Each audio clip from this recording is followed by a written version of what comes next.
Hello friends, welcome back to Burag recipes. మీరు కనుక మన ఛానల్ని ఫస్ట్ టైం చూస్తుంటే సబ్స్క్రైబ్ చేసుకోవడం అస్సలు మర్చిపోవద్దు. ఇవాళ మన రెసిపీ రాఖీ స్పెషల్ సున్నుండలు.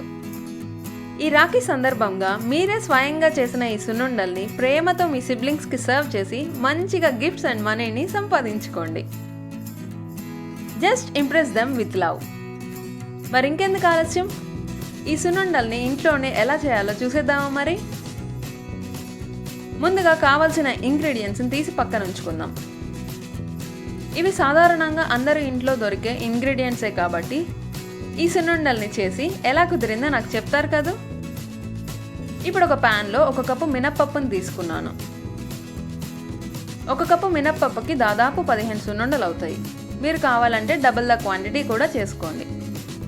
ఇప్పుడు వీటిని మీడియం ఫ్లేమ్లో దోరగా వేయించుకోవాలి. హై ఫ్లేమ్లో పెట్టి వేగిస్తే అవి రంగు వస్తాయి, కానీ లోపల ఏగకుండా ఉండిపోతుంది. ఒక 7-8 నిమిషాల తర్వాత మంచి గోల్డెన్ కలర్ వస్తుంది. ఇప్పుడు వీటిని చల్లారనిచ్చుకోవాలి.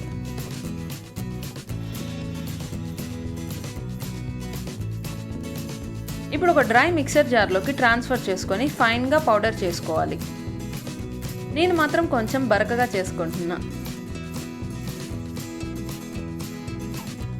ఇలా ఫైన్గా పౌడర్ చేసుకున్న వాటిని కావాలంటే మీరు స్ట్రైనర్తో కానీ పిండి జల్లెడతో కానీ జల్లించుకొని పెట్టుకోవాలి. ఇలా జల్లించుకోవడం వల్ల ఏదన్నా మినపప్పు గింజలు ఉన్నా రాకుండా ఉంటుంది. ఇలా సింపుల్గా మినపిండిని మనం ఇంట్లోనే తయారు చేసుకోవచ్చు. ఇప్పుడు అదే మిక్సర్ జార్లో 1 కప్పు బెల్లాన్ని తీసుకోవాలి. మీరు కావాలంటే స్వీట్నెస్కి తగ్గట్టు యాడ్ చేసుకోండి. ముందుగా తయారు చేసుకున్న మినపిండి మిశ్రమాన్ని కూడా కొంచెం వేసి ఫైన్ పౌడర్గా చేసుకోండి. మినపిండి మిశ్రమం వేయడం వల్ల మనకి బెల్లం అనేది ముద్దగా కాకుండా పొడి పొడిగా వస్తుంది. ఇప్పుడు ముందుగా తయారు చేసుకున్న మినపిండి మిశ్రమంలో ఈ బెల్లం మిశ్రమాన్ని కూడా వేసి బాగా కలుపుకోవాలి. ఇక్కడ ఒక 1/2 కప్పు నేతిని నేను కరిగించుకొని వేసుకుంటున్నాను.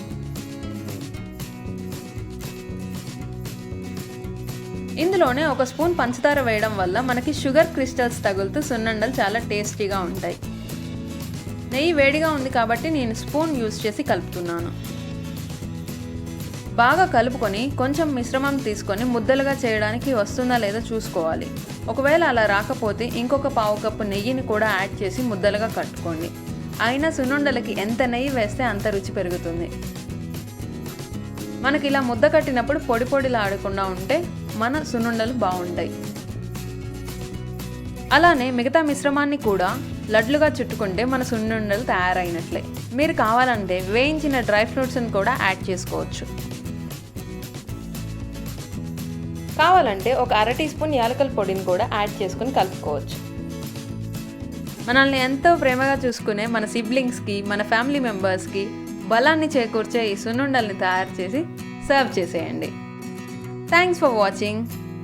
మరిన్ని టేస్టీ రెసిపీస్ కోసం stay tuned to Burag recipes. And also don't forget to like, share, comment and subscribe.